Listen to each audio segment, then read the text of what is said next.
ট্যাংরা মাছের রেসিপি। এই ট্যাংরা মাছের রেসিপিটি বাড়িতে রান্না করলে হাঁড়িতে চালের পরিমাণ একটু বেশি দেবেন। হ্যালো এভরিওয়ান, আসসালামু আলাইকুম। আমি মারুফা।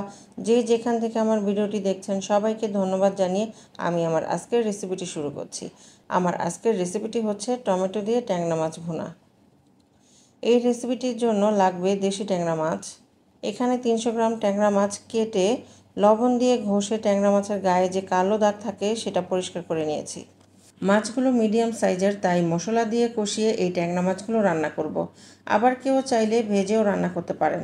এখন চুলায় একটি কড়াই বসিয়ে দিয়ে দিব পরিমাণ মতো তেল। তেল গরম হয়ে এলে দিয়ে দিব হাফ কাপ পরিমাণ পেঁয়াজ কুচি। পেঁয়াজ হালকা বাদামি রং করে ভেজে নেব। পেঁয়াজের রং চেঞ্জ হয়ে গেলে দিয়ে দিব পরিমাণ মতো লবণ। দিয়ে দিব হাফ চা চামচ পরিমাণ আদা রসুন বাটা। আদা রসুন তেলের মধ্যে 1 মিনিটের মতো ভেজে নেব। এখন দিয়ে দিব 1 চা চামচ পরিমাণ হলুদ গুঁড়া, 1 চা চামচ পরিমাণ কাশ্মীরি মরিচ গুঁড়া, হাফ চা চামচ পরিমাণ মরিচ গুঁড়া। কাশ্মীরি মরিচ গুঁড়া ব্যবহার করেছি শুধুমাত্র কালারের জন্য, আপনারা চাইলে এটাকে স্কিপ করতে পারেন। এখন সামান্য পরিমাণ পানি দিয়ে মশলাগুলো কষিয়ে নেব। মশলা থেকে তেল ছেড়ে দিয়েছে এবং মশলার কাঁচা গন্ধটাও চলে গিয়েছে। এখন এখানে হাফ কাপ পরিমাণ পানি অ্যাড করে দেব। পানিটা ফুটে ওঠা পর্যন্ত অপেক্ষা করব। পানি ফুটে উঠলে দিয়ে দিব পরিষ্কার করে রাখা ট্যাংরা মাছগুলো।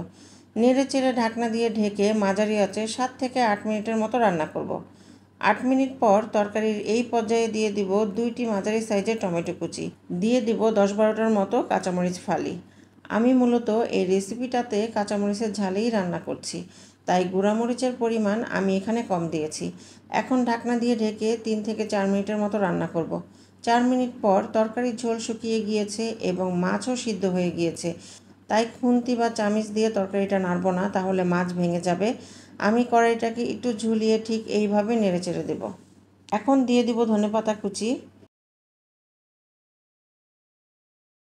খুন্তি দিয়ে ধনেপাতা কুচিগুলো হালকা চেপে দিয়ে ঢাকনা দিয়ে ঢেকে 1 মিনিটের মতো রান্না করব।